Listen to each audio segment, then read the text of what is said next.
welcome everyone. It's the pointy end of the season, so let's get straight into it with Candice Warner and Robert Craddock. Welcome to you both. Over this side, Ryan Fitzgerald alongside Brian Fletcher. Fletch, lovely to have you back and lovely to see you here. How did you go with your 100k walk for Oxfam Pain? Thanks, Tone. We raised a bit of money, which was great. One of the most stupid things I've ever done in my life, but also one of the most satisfying, Tone. We 100 kilometres, did it in 33 hours, didn't sleep once. There was groin rash, cramps, rolled ankles. I've lost 3 toenails. Wow, but really? A guy ran past us, how's this, at the 30k mark crash, in a pair of sandals.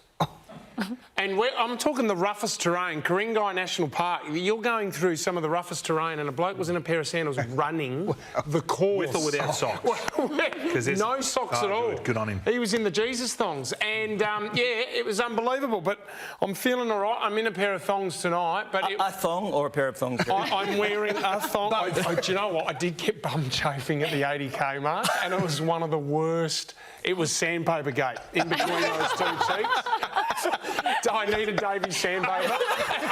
Toughest moment, Fitzy? Toughest moment? Toughest moment, crash, was... Oh, there were so many moments, dark moments, but I think that was... I've completely forgotten now. I've been hallucinating for the last 3 days, crash.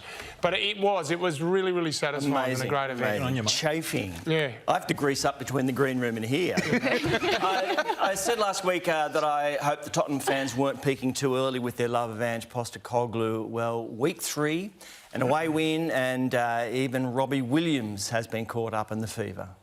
And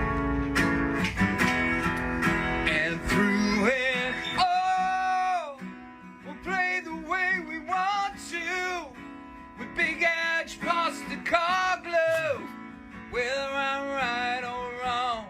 It's Big Ange. Oh, you can keep your home casino, Aussie and Marino, and even Christian Road. 'Cause everywhere we go, I'm loving Big Ange instead. So good. This is... There's your Spurs fan now. I was wondering how 3 games in. What's he going to rhyme with Postecoglou? But he did it.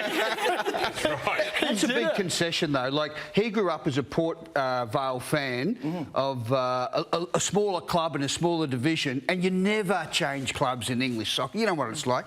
But what I loved about Postecoglou, he's the same guy that he was back at the Brisbane Roar 12 years ago, dressed the same, same game plan, same sideline demeanour, and he's got this lovely way over there now. He's putting mates into his press conferences, mate here, mate there. And they've embraced the attacking, go forward, push forward, never stop moving kind of attack that he uses. 2-0 at the weekend. Yeah, well, he builds a culture that everyone buys into, and he's had a really successful start. 3 games, 1 draw and 2 wins, but this next month is going to be a really big test. He's got Burnley away and then home to Sheffield United, but then 2 big games after that, Arsenal at Arsenal and then Liverpool at home. If he can get through that and get maybe 2 wins, 6 points, it's going to really set them up. Could this be one of the biggest Australian sporting fairy tales? Absolutely. If he, what's a success? What's a win for him at the end of the year, Crash? Top 4?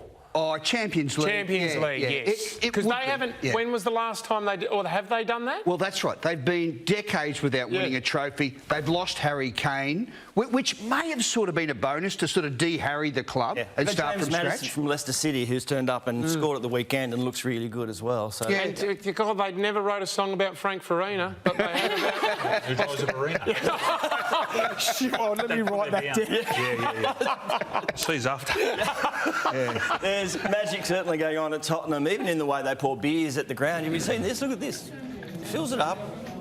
And you watch that, that seems okay, and they take it away, This is the bonus, Tony. If you go to Tottenham Stadium, it is, my old mates say that it's the greatest experience. Have a look at this. Well, see, the little thing on top there, I reckon, somehow comes down and... No spillage. Wow. But how do you not spill it when they're pulling it off? Sorry? Out of context, Candice. We're going to get that as a soundbite. Louis? There's a song in that too. Okay, move on, Tony.